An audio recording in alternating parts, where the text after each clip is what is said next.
Hello, I'm Ben and you're watching The PhD Parent.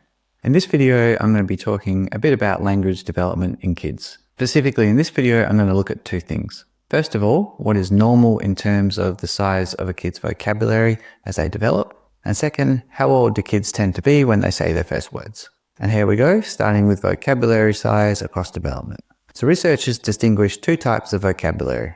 One is productive, which is words you say, and the other is receptive, which is words that you understand. There have been two approaches for estimating how big a kid's vocabulary is. The first approach has involved recording the number of words a kid produces across a specific period, with the recording either being a diary kept by the parent or an audio recording taken within the home, which is then later analysed. Now, there are a few problems with this approach. One problem is that if the recording period is short, then you're likely to underestimate the number of words a kid produces. But if the recording period is long, then things start to get time-consuming and expensive. Another problem is that the approach only provides an estimate of productive vocabulary, what kids say. A second approach for estimating the size of a kid's vocabulary has involved parents completing a questionnaire, usually the MacArthur-Bates Communicative Development Inventories, or CDIs. The CDIs comprise a list of words likely to have been encountered by the infant or toddler, and the parent indicates whether their kid says the word, productive vocabulary, and/or understands the word, receptive vocabulary. And this second approach overcomes some of the previous problems, as questionnaires are relatively quick and cheap to administer, and provide an estimate of both productive and receptive vocabulary. However, an issue with this approach is that questionnaires may not include every word a kid knows, and so may underestimate the vocabulary of kids. At any rate, the questionnaire approach is the most common for assessing how big a kid's vocabulary is. And a bunch of studies have used CDIs to assess the size of infant and toddler vocabularies and have provided normative data. Normative data is a statistical attempt to describe the performance of the normal or healthy population in order to identify people who fall outside of this normal range. Usually the interest is in people who fall below the normal range, as this may suggest some sort of pathology, for example, low performance on a memory test indicating dementia, but other times interest can be in those who fall above the normal range, for example, someone with very high IQ. Rather than go into the results of these studies though, I found something that I thought was a bit more interesting. Specifically, some folks over at Stanford University have compiled CDI data from a bunch of studies, and have made this available as part of an online resource called WordBank. Anyone can visit the website and have a play around with the data. One useful thing you can do on the website is generate normative data.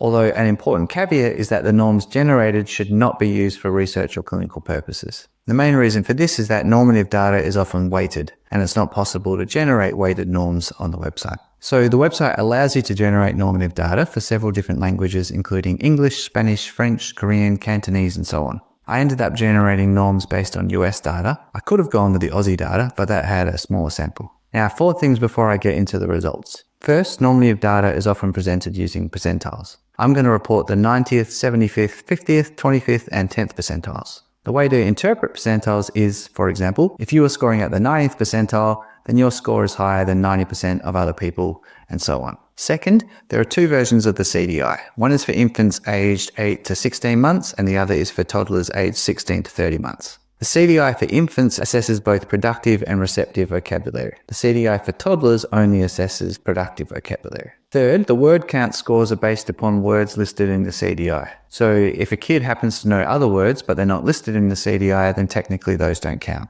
at least in terms of knowing where the kid sits relative to other kids.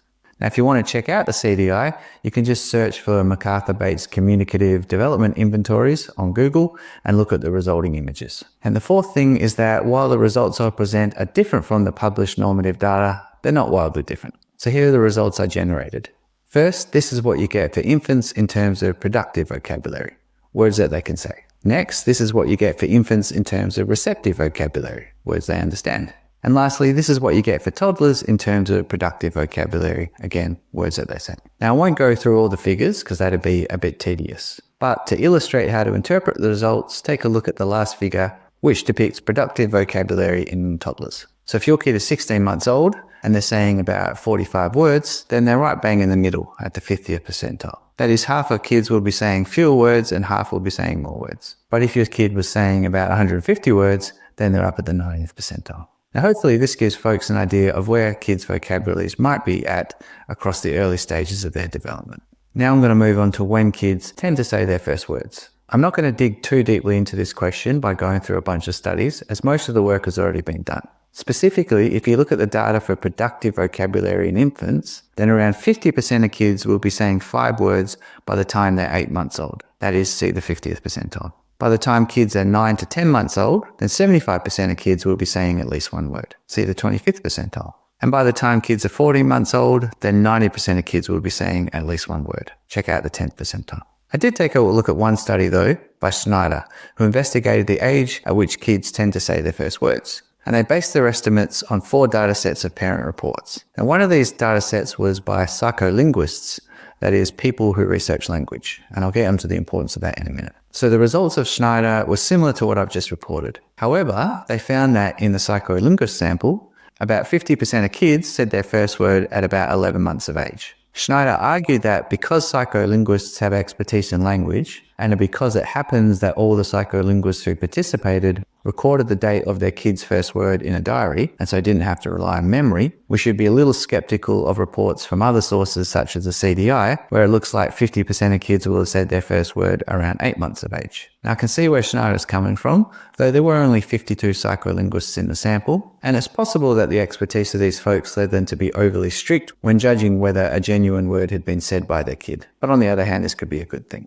So, I don't know, it looks like most kids will say their first word somewhere between the age of 8 to 11 months. Now, on a side note, if you're a dad, it's normal for your kid's first word not to be dada or something similar. In one of the data sets, Schneider asked parents to report their kid's first word. About 40% of the time, the first word was mama. About 30% of the times it was dada, and the rest of the time it was some other word. So that's it for kids' vocabulary development. If there's anything I've gotten wrong, any important research I've overlooked, or if you have any questions, then feel free to get in touch. Otherwise, happy parenting.